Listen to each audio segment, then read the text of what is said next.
Iowa taxpayers have already shelled out more than $100 million for a new prison that's running way behind schedule. And it's now prompted angry lawmakers and the state's attorney general to launch their own investigation. CBS 2 News reporter Matt Hamill got a rare chance to go inside both the old and the new prisons as the search goes on to see if there's been a crime here. Yeah. Scott and Tiffany, the closest that most of us will ever come to prison is watching Shawshank Redemption on The Late Show on cable. But the same is true of Iowa lawmakers. So when massive problems started showing up at the new Iowa prison, they wanted to see firsthand, and so did we.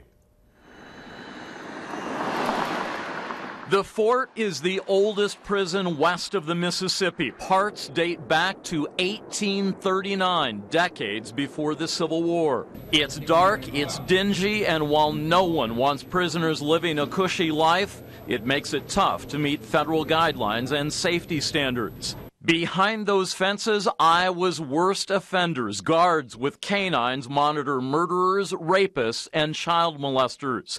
There are frequent fights here in the exercise yard. We do have one cell house this morning that is unusable. A riot left one inmate stabbed to death in 1981. And the wall where two prisoners changed history by escaping in 2005 is now covered in miles of razor wire. The majority of it will be where they're moving from a housing unit. That escape finally prompted state lawmakers to build this new prison just up the hill. By comparison, it is a $132 million palace and truly maximum security. Walls replaced by 7,000-volt fences. They won't kill, but they will lay you out. Every housing unit is basically its own little institution. Cell blocks are spread out and open, filled with windows and natural light. No bars, steel doors will hold 800 prisoners. And in the kitchen, giant cooking vats, massive ovens, and stainless steel grills shine like a brand new restaurant. It's all scheduled to open in March. That's March of last year. The governor, in my view, the governor should be standing up on top of the Capitol screaming, why isn't this prison run?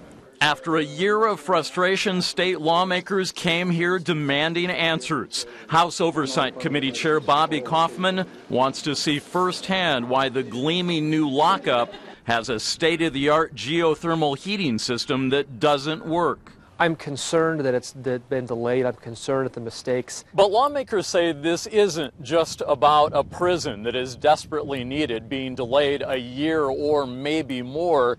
It's also about how your tax dollars are being spent and maybe how your tax dollars are being wasted. There were issues with the way it was circulating. The geotherm system so poorly designed it had to be rebuilt and better pumps installed to circulate the heating and cooling, slamming the door on any hope of opening on schedule. This is one of the most important jobs that company could have had in the state, and they blew it. What's going on? Taxpayers are always on the hook. The taxpayers are going to wind up being on the hook. A huge embarrassment for all involved. The taxpayers paid a boatload of money for a facility that's not yet open. We want to know why, who's responsible, and what it's going to take to get it open. In the meantime, high-tech monitoring equipment and a beautiful gym all sit idle, and not a single person from the governor to the warden to the contractor will even take a shot at the date when it might finally open. This is what you're charging us? We aren't going to pay that. Adding insult to injury, lawmakers may not be able to recoup any money. They say the engineering firm went bankrupt. It makes it much more difficult, yes. We hired them in good faith, and they screwed this up, and now they're going broke. Now they went broke. They're belly up. Right. What is that? While heating and cooling appear to be fixed, now the state fire marshal won't sign off on a vetting system to clear smoke out of the cell block in case of a fire.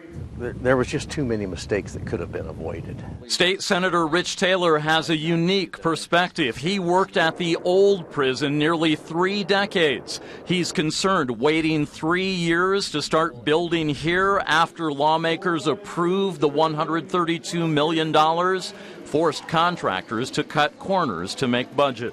Do it right the first time rather than find out that we cut corners again, trying to rush to get into this penitentiary. Spend the money? Spend the money. as much as it hurts? Yeah. I think somebody ought to be made to pay for this. I'm not blaming anybody in particular. Just we need to find out what happened here. What in the world happened? If it sounds like a complicated mess, it is. While the Attorney General is involved in the investigation, most lawmakers that we talk to say they expect this will end in hearings and a lawsuit, and no one can estimate how much it will end up costing taxpayers. Meantime, the best guess, and that is all it is a guess, is that the new prison will finally open sometime this summer, nearly a year and a half late. Matt Hamill, CBS 2 News.